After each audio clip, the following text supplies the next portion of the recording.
Okay, so yesterday we basically got up until the end of distribution. Maybe just one thing I wanted to mention on distribution quickly, maybe I just didn't make it clear enough in class, is that the blood-brain barrier is difficult to penetrate, and that if a drug crosses the blood-brain barrier, it's very likely that it will have a lot more side effects, central nervous system side effects. A quick example for you guys, I don't know if we have some allergy sufferers in the class, but generally speaking, if you have allergies, you can go get a new generation antihistamine or an old generation antihistamine. So the old generation antihistamines are the ones that are prone to cross your prone to cross your blood-brain barrier into your central nervous system. And then, if it acts on the antihistamine or the histamine receptors in the brain, it tends to make you much more tired. Whereas the new generation antihistamines only work on histamine receptors peripherally, so everywhere except the brain, the central nervous system. So that's an example where the blood-brain barrier plays a big role in, well, a drug's ability to cross the blood-brain barrier plays a big role in causing more side effects, well, in the other case, less side effects because it doesn't cross the blood-brain barrier. And I think that's what I wanted to mention about the blood-brain barrier. Placenta, of course, if something crosses the placenta, the baby gets it in. A lot of drugs are very teratogenic. Teratogenic means a drug can actually cause damage to the fetus or the baby.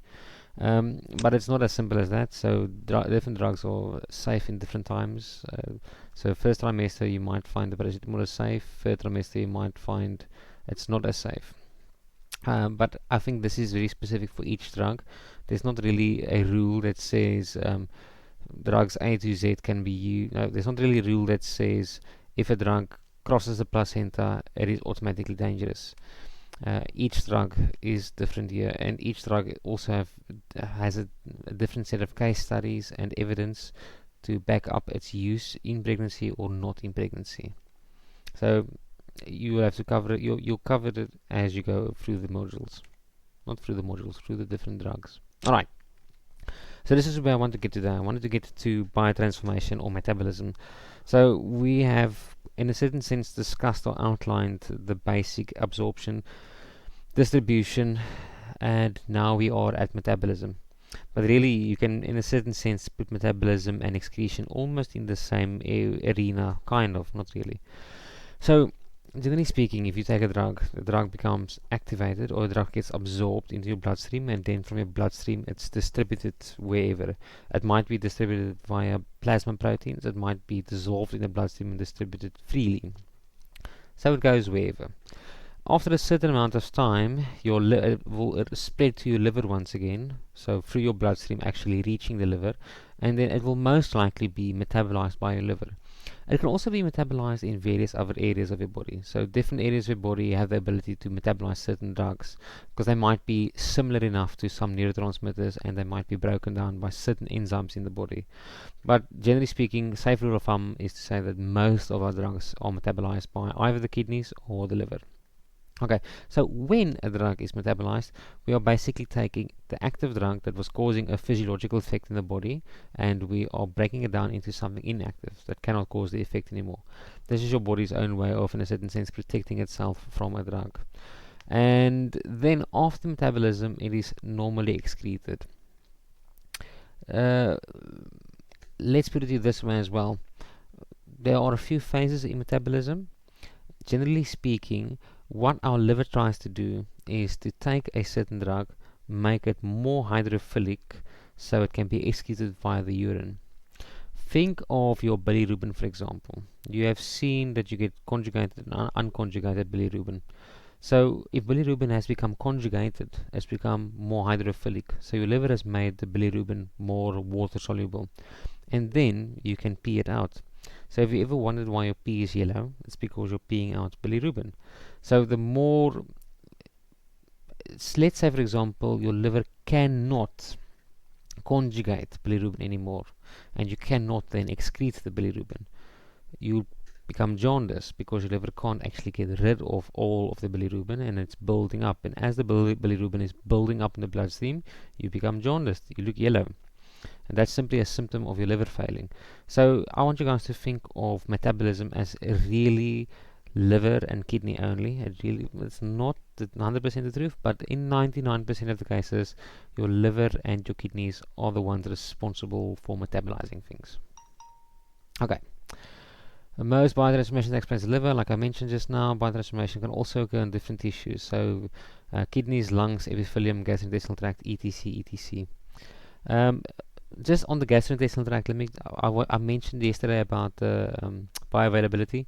So your gastrointestinal tract is also responsible for breaking down certain drugs before they actually even enter into your circulatory system. So you also get some first pass effect due to your gastrointestinal tract, but once again, mostly liver. Let's get back to the liver. Okay, so just quickly get a brief idea here. Initially, you have a drug, and then you take the drug, and the drug is distributed everywhere, and then after X amount of time, it becomes metabolized. And it has two phases of metabolism, phase 1 and phase 2. So we'll go into this a little bit more.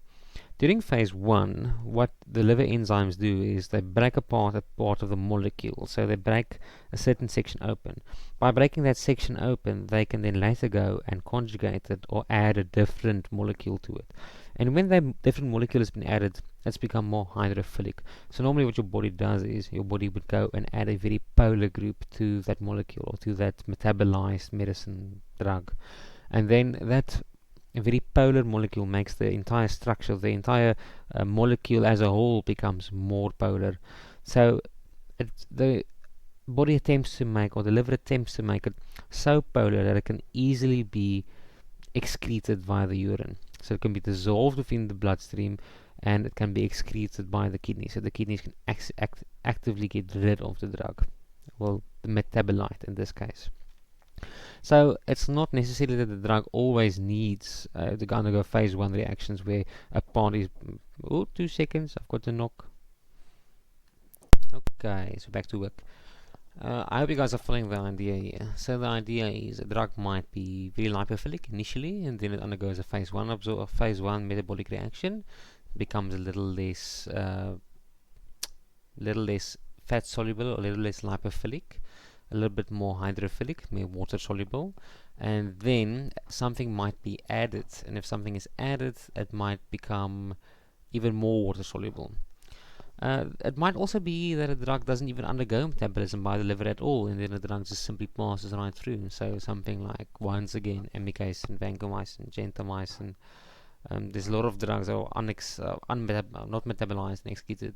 Certain drugs also undergo partial liver metabolism and partial renal metabolism. So meaning some of them will actually undergo phase 1 and phase 2, and some of the drug might actually be completely unchanged and excreted unchanged.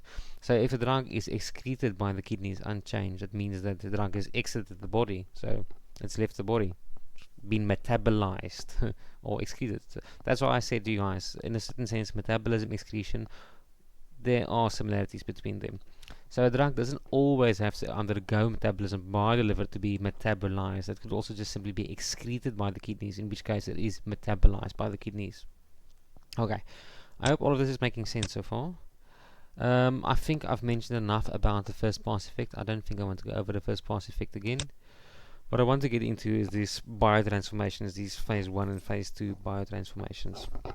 So, let's take this example here quickly. This is phenobarbital. So you guys will be learning about phenobarbital only much later. It's a central nervous system acting agent. It's a anesthetic. Is it anesthetic or is it anxiolytic or hypnotic? Anyways, it falls into those class of agents which kind of suppress brain activity. So it is extremely lipophilic. So this group here is a very lipophilic group. So what the liver does in phase 1 reaction is it would do hydrolyzation, oxidation, reduction, hydrolysis, etc., and it would actually remove a certain lipophilic group and add a more hydrophilic group. So there is something more hydrophilic. No, I'm lying. No, something hydrophilic like this. I can't remember what you call this group. Let's just call it an alcohol group, OH group. Hydroxide group? I think it's hydroxide group. So this alcohol group or this OH group will make this molecule more water soluble. Okay, so this can be the first reaction. But also, this alcohol group here, this OH, is also more reactive, meaning that if it's been added to the drug, to the structure, we might be able to add something else now next, and that's where the phase 2 comes in. So in phase 2, after we've changed a functional group like this, we've made this functional group into an alcohol-like or an OH or something else, we made it less lipophilic, we've actually also created an area in this molecule that can react. So your liver is so incredibly clever, it went there, it pulled apart this molecule, and it made a spot where a further reaction can happen to make it even more hydrophilic. So in the next step, your liver could then add something like a glucuronide, sulfate, acetate, amino acid, and there's 1,000 examples of things it can add. I don't want you guys to memorize the things that can be added. I just want you to understand that what happens in phase 1 and phase 2. So in phase 2, that initial first reaction, that initial first hydrolysis reaction that happened, made a functional group available. And in phase 2, that reaction can then, or that new structure that was formed from the phase 1 reaction can be exploited, and something even more hydrophilic could be added to the molecule, making the molecule all in all more hydrophilic, so you can actually excrete it. Okay, I do have a nice example, I think, on one of these slides. Here's a nice example. So here's aspirin, for example. Aspirin has various metabolic routes, so oxidation, hydroxylation, dealkylation, and once again, I don't want you to memorize these words, but I want you to understand what the phase 1 and a phase 2 reaction is. So all of these things are breaking down aspirin into an inactive form. So this is salicylic acid. Ooh, is salicylic acid inactive? I think it's still active. I can't remember. But I want you to understand that in most cases, a drug would become inactive from the first metabolism, or from the metabolic reaction. Maybe not from phase 1, I think salicylic acid is still active, but in phase 2, this structure, I'm not sure what it's actually called in this instance here, but this structure here would be inactive. So after metabolism, a drug would become inactive, and if a drug is being metabolized via phase 1 and phase 2, it is also becoming more hydrophilic, so it can be excreted via the urine. Think of the yellow, think of urine. Okay, so this drug initially was a bit more lipophilic, and it's become now more hydrophilic, with the first reaction, the phase 1 reaction that happened. Let's say, for example, it was hydrolysis. Which one would it be? Oxidization, hydroxylation. This would be hydroxylation. So after one hydroxylation reaction, this functional group here is now even more, it can react even easier or more easily, and then we can add a glucuronide group. So it could be conjugated with this glucuronide, and then this structure could easily be excreted via the urine. I hope it's making sense. Also, we could create drugs to bypass the phase 1 and phase 2 drug reactions. So here is a very nice example. Here you've got diazepam, prazepam. I want to use these two examples. So these two examples are examples of benzodiazepines. Also, these are drugs you do much later in the central nervous system.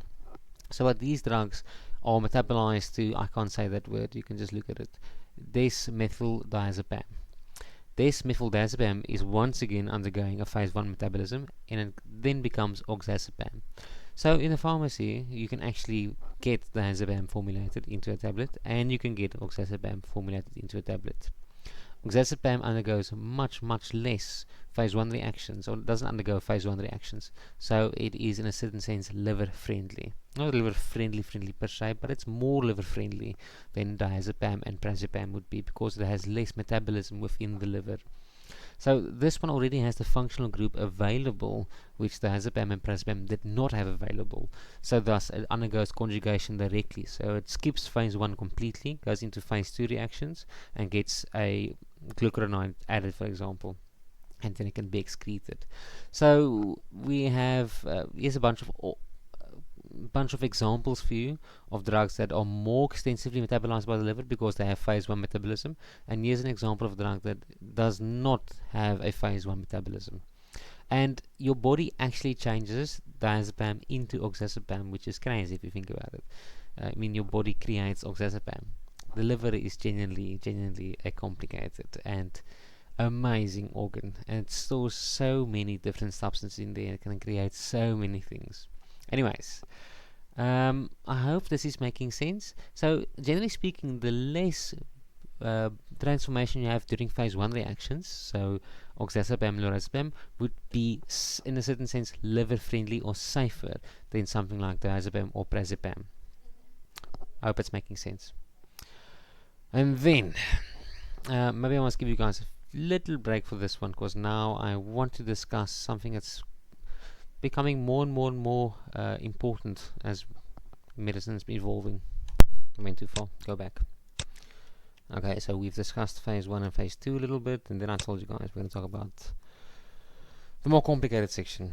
So, generally speaking, all of these phase 1 reactions, they happen with a group of liver enzymes called the cytochrome enzymes.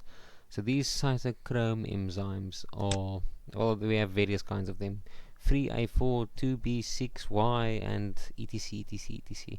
Most of the time you'll see it as CYP450, and I think for sake of this module, think of cytochrome enzymes as all the same. So meaning we have cytochrome 450, and cytochrome 450 is induced, so we have more of it, which means we have more phase 1 reactions, or we have it, if it might be inhibited, meaning we have less of these phase 1 reactions, so a drug is metabolized slower. Okay, this will be a little bit confusing for you guys initially. I know all of the induction inhibition really does confuse the students, but I do have a video on it that might help you a little bit. It's about, well, somewhere on the channel you'll see it there. I think I had like a little plank stating that if you have two drugs, let's use this example. I think this example was St. John's wort on the one side and cyclosporin. St. John's wort is an enzyme inducer. So just look here, St. John's wort is an enzyme inducer. Don't think about the 3A4 etc, those codes for now. Just think about cytochrome. CYP is cytochrome. So if you were taking cyclosporin, cyclosporin is a immune suppressant, or it was basically to prohibit your body from rejecting an organ. So you want to suppress the immune system so it doesn't actually recognize this new organ as a foreign organ. So if you take cyclosporin, and you take St. John's wort at the same time, cyclosporin is metabolized by phase 1 reactions by cytochrome enzymes. So you want a certain amount of cyclosporin in the bloodstream at all times. If you take St. John's wort, or there's rifampicin as well, the TB medication, if you take either one of those medications and they induce the amount of cytochrome enzymes, meaning they make more of this enzyme, then your cyclosporin levels within your bloodstream will decrease. So if your cyclosporin levels in your blood decrease to such a level where your immune system is not sufficiently suppressed to keep it from recognizing this new organ that's been transplanted into your body, you might end up getting transplant rejection. So this is really the most important aspect of all interactions in drugs, or all drug interactions. Most drug-drug interactions that we will deal with, or you will deal with in clinical practice, will be surrounding enzyme inhibition or enzyme induction. Enzyme inhibition meaning we inhibit our livers from making more enzymes. So if we don't make the same amount of enzymes, we won't metabolize as fast, so the half-life might be extended. So if you extend the half-life of a drug, for example, let's use the same example, cyclosporin, you might get cyclosporin nephrotoxicity, for example. So if you were taking cyclosporin and you got a fungal infection and you took itraconazole at the same time, you might end up having cyclosporin's metabolism inhibited, because you inhibited the creation of the cytochrome enzyme that's responsible for metabolizing cytochrome. So now you have more cytochrome that's active, and more cytochrome that's active might give you a toxic effect. So in this case it would be nephrotoxicity. I hope that's making sense. So most drug-drug interactions happen on this enzyme induction, enzyme inhibition, and the principle of enzyme induction and enzyme inhibition fits in with the phase 1 metabolism we spoke about earlier. Okay, so I hope I haven't lost you. I did have another example I really wanted to mention. Oh, I remember. So, but we can also make our own, we can also influence, or we can use this enzyme induction inhibition to our advantage. So I hope you guys have been working in clinics, and I hope you've seen this alluvia. The children use Caletra, the syrup, but this alluvia basically contains lopinavir and ritonavir. So the only reason why ritonavir is really added to this combination is so it can inhibit the enzymes from breaking down lopinavir. Thereby, we are actually increasing the life, or the uh, we increasing the effect, or we are prolonging the effect of the lopinavir, so we can have an increased half-life. Okay, but I haven't discussed the half-life etc with you guys yet. I will discuss it a bit later. But we can then use certain drugs to inhibit the metabolism of other drugs, or we can use something like, I don't think there is a circumstance where we'd want to increase the metabolism of a drug. Not really. In this case here, it really is because we want to save money. So we add ritonavir so it can prohibit the breakdown of lopinavir, thereby giving you much better control of your viral load. Well, long story how we actually get there, but we'll get there later when we actually discuss HIV. Okay, so I put a slide here with a few examples. So you can get enzyme what we inductions meaning more. So we have got a few examples here of enzyme inducers, so phenobarbital, carbamazepine, and this is kind of just memorizing work. Unfortunately, you'll see a lot of these, and as we get to these sections of the work, you'll hear this principle again. This is a enzyme inducer. So if you hear something as an enzyme inducer, you know it can make more of a certain enzyme, of the cytochrome enzyme. If we make more of the cytochrome enzyme, we will increase the metabolism of drug A, B, C, D, E, depending on whatever drug we're working with there. For example, here's another example I see just now as well, carbamazepine.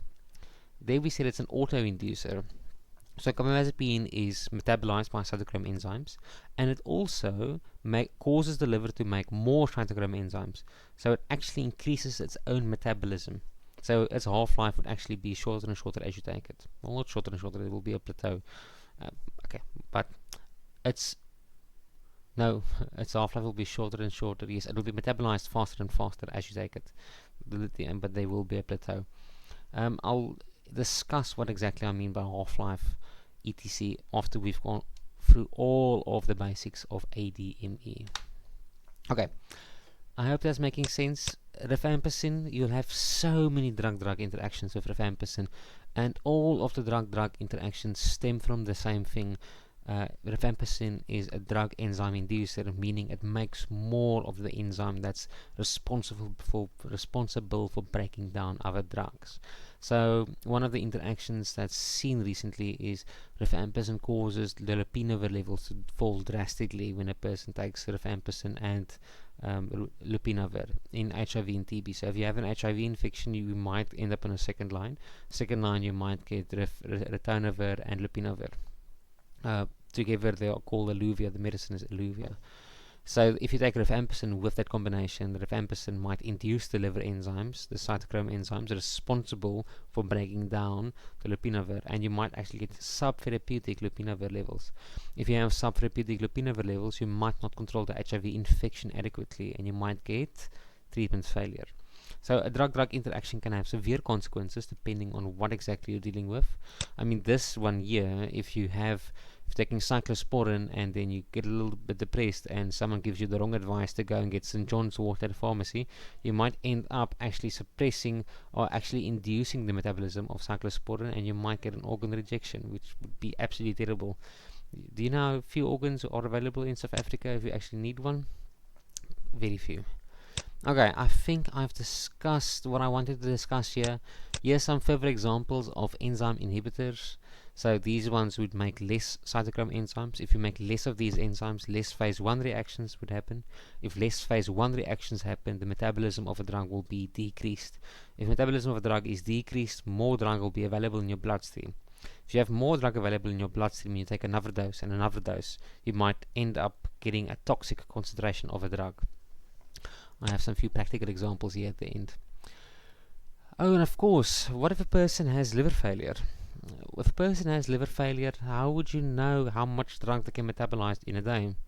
And plain straight, the answer is you won't know. So if we do liver function tests, we are basically just testing if the liver is still functioning or if how much inflammation the liver has. But it doesn't actually tell you how fast the liver is working. So you won't know if drug A is being metabolized at a rate of 20 milligrams per hour per day. You won't know. So you only have an idea that there is something wrong with the liver, but you won't know how fast the liver is working at all. And that's what I wanted to mention there. And also, as you get older, your liver might be, you will be a slower metabolizer, but not as simple. There's another thing I wanted to mention, and this is actually the complicated part I was talking about initially. It was about all of the genetic anomalies that we get with liver enzymes. So, this is also not well investigated in South Africa. This is a big problem. I think recently we had a study, it was done by one of our own professors here. She investigated the efavirenz. Efavirenz is also an antiretroviral drug. She discovered that the efavirenz levels or blood serum concentrations were high in children in South Africa who had less of the certain cytochrome enzyme that was responsible for destroying or for metabolizing the efavirenz. So these children ended up having very, very high levels of efavirenz, which also led to toxicity. And there's also been, well, there's not a link created yet, but it might very well be that a link is there. So a lot of people taking efavirenz get these vivid dreams and nightmares and central nervous system side effects like, well, the dreams are the main one that come to my mind now. So it might be that these dreams correlate with a higher concentration of efavirenz in your bloodstream. But just we haven't discovered or we haven't explored that genetic anomaly in South Africa well enough to say that X amount of people in the population have this genetic anomaly.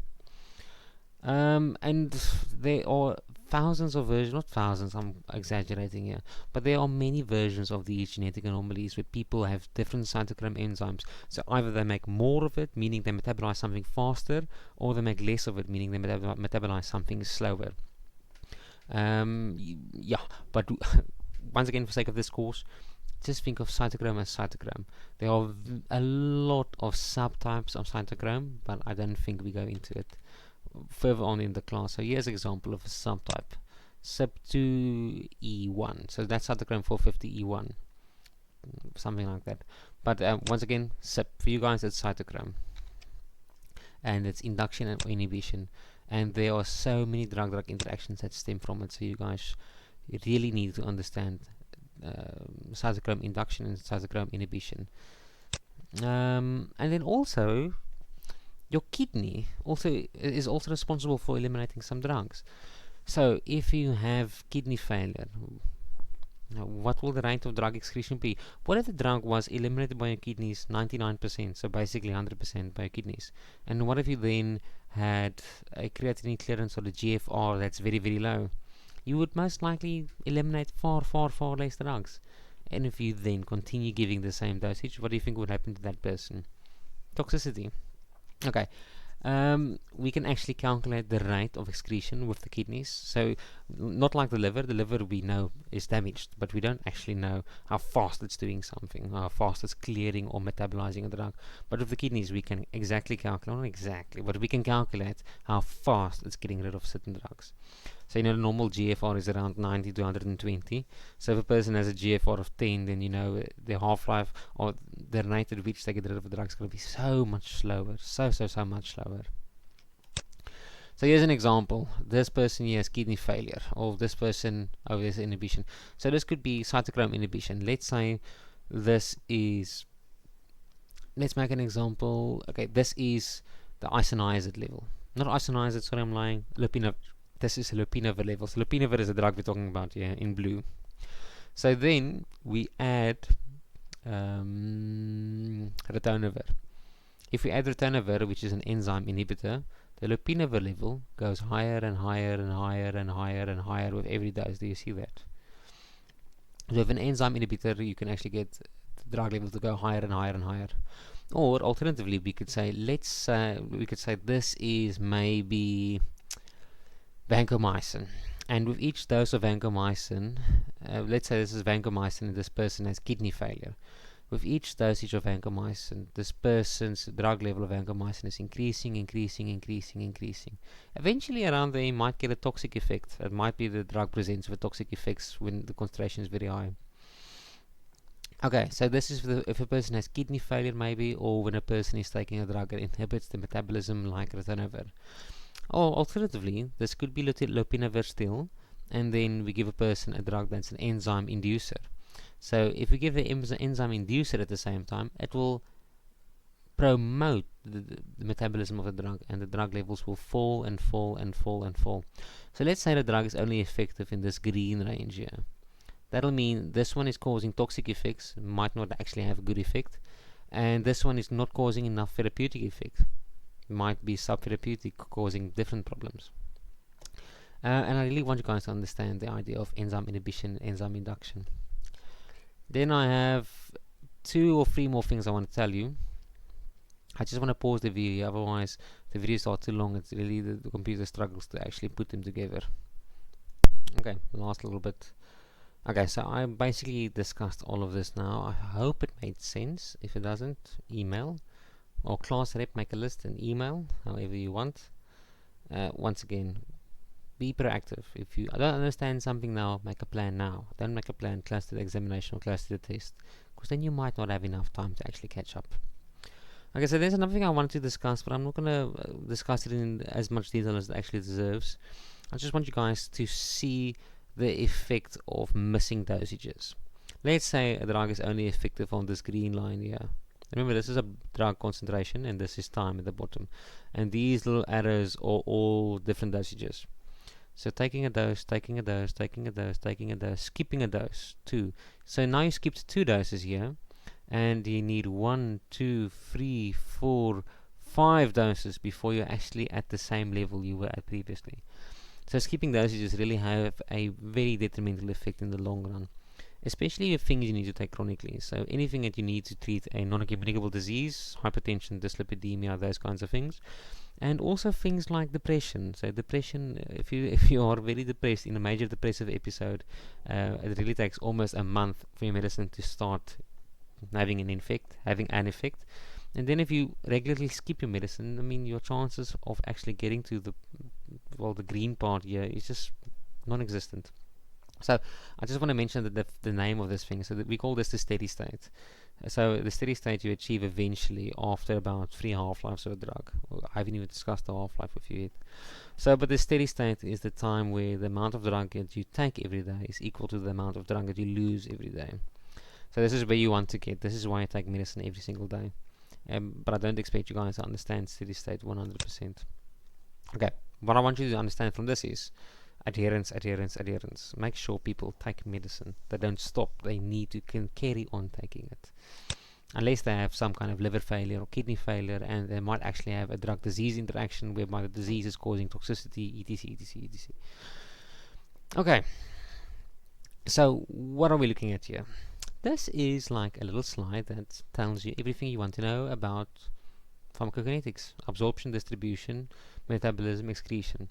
So let's take the example here of an intravenous drug. Here is we're giving an intravenous drug here. Let's say hydrocortisone, or use your imagination. The intravenous drug enters into the plasma. So from the plasma here, it might be spread via the bloodstream to the skin, the gastrointestinal tract, the liver, the kidney, breast tissue, placenta, brain, lung, muscle. It goes everywhere. So there's exchange happening here the whole time. But the central compartment, or the central most part, is still the blood plasma, or the blood. So when we take a blood level, we are basically measuring the plasma here. And we are also assuming that the rate of distribution into the gut and back from the gut, and the rate of distribution into the liver and back from the liver, all of these ones are basically the same. So whenever we take a blood level or a blood plasma concentration, we are basically saying that this is representing the amount of drug that's in the body. So there's a reason why I left half-life until now. So when we take a blood level, so let's give you an example. Let's say there is some drug in here. I inject you intravenously, and then you have a level of 100. Then I take your blood level after 8 hours again, and after 8 hours the blood level is 50. That means you've lost half of the original amount of drug that was in your blood. So originally you had 100 milligrams. I tested it, not 100 milligrams, but you had a concentration in your bloodstream of 100, let's say micrograms per milliliter. Okay, so I know you had 100. Okay, I've got a phone call. I'll come back to the explanation in 2 seconds. Okay, so I was at the explanation of the half-life. So it was about, I inject you with something, you have a level of 100, 8 hours later you have a level of 50. That means you've lost half of the original amount. So as soon as you've lost half of the original amount of a drug from your bloodstream, it means you've achieved the half-life. So the half-life is the time it takes for your body to decrease your blood serum concentration by half. And that's why I left it until the very end here. Because now you know a drug distributes between the liver, the gut, all of these different areas of the body. And you know that the plasma is the place that we measure the drug. So after 8 hours, in this example I gave a little bit earlier, we have a level of 50. So we are automatically assuming that the level is the same more or less in all of the tissues. So we know that we've lost about half of the drug. That's why we call it the half-life. Okay, it might be that a drug is concentrating in different areas and then it might not be very accurate, but for reference sake, the half-life is always related to the blood plasma concentration. Half-life is really something I wanted to go into. There was another thing I wanted to go into. I think it was about the clearance rate. So clearance is another way of explaining half-life as well.